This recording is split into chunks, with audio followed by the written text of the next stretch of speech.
आज हम उत्पत्ति 21 अध्याय से देखेंगे कि इसहाक के जन्म के समय अब्राहम और सारा ने कैसे परमेश्वर की इतनी बड़ी आज्ञा को माना। उस समय भी जब वो बुढ़ापे में चले गए थे, निराशाओं में चले गए थे, परमेश्वर ने अपने सही समय पर अपने कार्य को पूरा किया। ये दर्शाता है कि परमेश्वर जो है अपने वायदे को अटल करने वाला और कभी भी उसका वायदा नहीं टूटता। परमेश्वर अपने वायदे पर अटल खड़ा रहता है।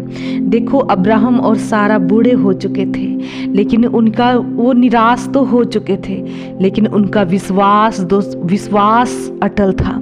आज हमें इस सारा और अब्राहम के जीवन से यही सीख मिलती है कि चाहे बेशक हमारे जीवन के दौर में, जीवन से चलते समय हमारे जीवन में कितना भी कठिनाइयाँ आए, कितनी भी निराशाएं क्यों ना आए, यदि हमारे जीवन में परमेश्वर का वो विश्वास बना हुआ है, उसके पवित्र वचन पर यदि हमारा विश्वास बना हुआ है, तो कोई भी दुनिया की ताकत हमें उसके विश्वास से ऊपर से हटा नहीं सकती। क्योंकि परमेश्वर जो है हमारे विश्वास को जानता है। उसने अब्राहम और सारा के बूढ़े होने पर भी विश्वास को देखा, और यही कारण है कि उन्होंने अपने जीवन में बहुत बड़ी जीत को देखा।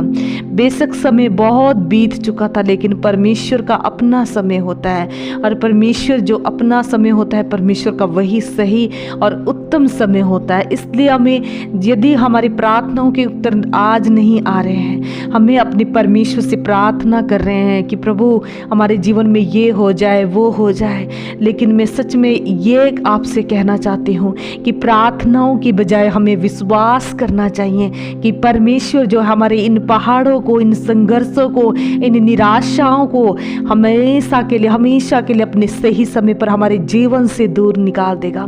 क्योंकि जो परमेश्वर सारा की मरी हुई गर्भ की दशा को खोल सकता है, ऐसे बुढ़ापे में वो हमारे जीवन में अपने सही समय पर हमारी सारी प्रार्थनाओं के उत्तर बहुत जल्दी हमारे जीवन में ला सकता है। और जब परमेश्वर जानता है हमारे हृदयों को, हमारी तैयारी को, तो हमें क्या करना है? धीरज के साथ परमेश्वर की आत्मा का बाट जोड़ना है। क्योंकि जब हम ऐसा करते हैं तो हम परमेश्वर के उस बड़े हाथ को देखते हैं जो हमने कभी सोचा नहीं, जो हमारे कभी चित्त में नहीं चढ़ा। परमेश्वर वो कार्य भी करने में सफल हो जाता है। हमारे विश्वास के आगे वो कहता है, यदि तुम्हारा विश्वास आज तक भी बना है तो लो, मैं तुम्हारे लिए अब पूरा करने पर हूँ। परमेश्वर अपने सही समय पर अपने वचन को अब पूरा करता है। आज परमेश्वर हमें अब्राहम और सारा से इस 21 अध्याय में यही सिखाता है कि जिन्होंने, बुढ़ापा तो आ गया, निराशाएं भी आ गई, बहुत कठिनाइयां भी आई, संघर्ष भी जीवन में आए, एक देश से दूसरे देश भी गए, लेकिन बुढ़ापे तक जब उसने अपने बेटे का नाम भी वही रखा जो परमेश्वर ने कहा, उसने उसका खतना करवाया जो परमेश्वर ने कहा, तो हमें ये सीख मिलती है, चाहे हमारे जीवन में कैसे भी हालात चल रहे हों, चाहे कुछ भी संघर्ष आ रहे हों, लेकिन हमने परमेश्वर की आज्ञा को पूरा करना नहीं छोड़ना है। हमें परमेश्वर की आज्ञा वैसे ही जैसे हम जवानी के दिनों में करते हैं, जैसे हम पहले समय करते हैं परमेश्वर में आके, ऐसे ही हमें उसकी धीरज की, उसकी बाट जोते समय, चाहे उत्तर ना भी मिले, परमेश्वर से कहना, प्रभु हमारे उत्तर आने से बढ़कर परमेश्वर हमें तेरी आज्ञा को मानना है। और जब हम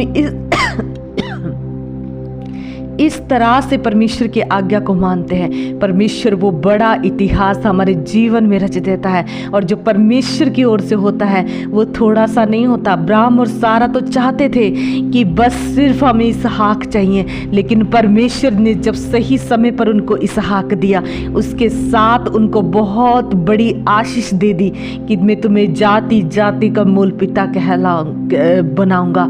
तो परमेश्वर की जो वाचा होती है, परमेश्वर की वाचा खाली नहीं आती जितना हम मांगते हैं, लेकिन जब वो अपने सही समय पर हमारी बाट को, हमारी धीरजता को, हमारी संयमता को देखता है, तो वो खुशी के मारे वो बड़ा कार्य भी हमारे जीवन में दे देता है। जो सच में एक पिता, परमेश्वर वो कह, अब्राहम क्या कह रहा है, मैं एक बेटे का पिता बनना चाहता, लेकिन परमेश्वर उसको क्या कह रहा है कि मैं तुझे जाति जाति, देश देश, राज्य राज्य का पिता बनाना चाहता हूँ। परमेश्वर ऐसा महान कार्य हमारे जीवन में करता है। हमें परमेश्वर इस वचनों के द्वारा बहुत आशीष दे। सबको जय मसीह की।